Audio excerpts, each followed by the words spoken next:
నిరీక్షణ prayer house మరియు centre సంఘముల తరపున ప్రభు పేరిట మీ అందరికీ నా వందనములు. ఈ దినపు దేవుని మాట సామెతల గ్రంథం 23వ అధ్యాయం 13వ వచనం.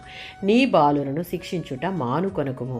సరైన శారీరక దండన బాలులను మరణం నుండి నిశ్చయముగా కాపాడుతుంది. దేవుని పట్ల భయభక్తులను అభ్యసించి అపాయకరమైన పరిస్థితులకు దూరంగా ఉండడం ద్వారా భౌతిక ఆధ్యాత్మిక మరణాన్ని సైతం తప్పించుకోవచ్చు. ఇది మంచి ఫలితాన్నిచ్చే ఒక ఆధ్యాత్మికమైన నియమం. శారీరక దండన బలిమితో అణిచివేసేదిగా కాక ప్రేమతో కూడినదై ఉండాలి. సామెతల గ్రంథం 13:24. తమ పిల్లల్ని ప్రేమించే తల్లిదండ్రులు వారిని క్రమశిక్షణలో పెంచడానికి ఉత్తమమైన సరైన పద్ధతులు పాటిస్తారు. కొన్ని సందర్భాలలో బుద్ధి లేని వారికి సరైన శిక్ష బెత్తము.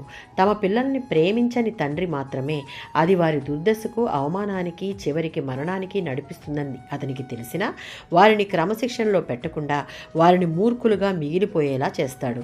సామెతల గ్రంథం 3వ అధ్యాయం 12వ వచనం. తండ్రి తనకిష్టుడైన కుమారుని గద్దించే రీతిగా యెహోవా తాను ప్రేమించు వారిని గద్దించను. దేవుని శిక్షను తృణీకరించడం ఆయన మనల్ని తక్కువగా ప్రేమించాలని కోరుకోవడంతో సమానం. సామెతల గ్రంథం 19వ అధ్యాయం 18వ వచనం.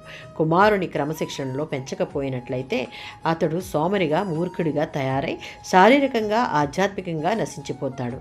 ఇది జరగకుండా చూడవలసిన బాధ్యత తల్లిదండ్రులదే. చావు వలనని కోరవద్దు అంటే కుమారుడు జీవించి ఉన్నంత వరకు అతని ప్రవర్తనలో మార్పు వస్తుందని నిరీక్షణ కలిగి ఉండాలని అర్థం. పిల్లలను క్రమశిక్షణలో పెట్టకపోవడం అంటే వారి నాశనానికి అంగీకరించడమే. అందుకు దేవుని వాక్యం సెలవిచ్చిన ప్రకారం పిల్లలను లోకానుసారంగా క్రమశిక్షణలో పెట్టడం, వారి నడవడిని గమనిస్తూ దేవుని యందు భయభక్తులలో పెంచడం ప్రతి తల్లిదండ్రుల యొక్క బాధ్యత. ఆమేన్.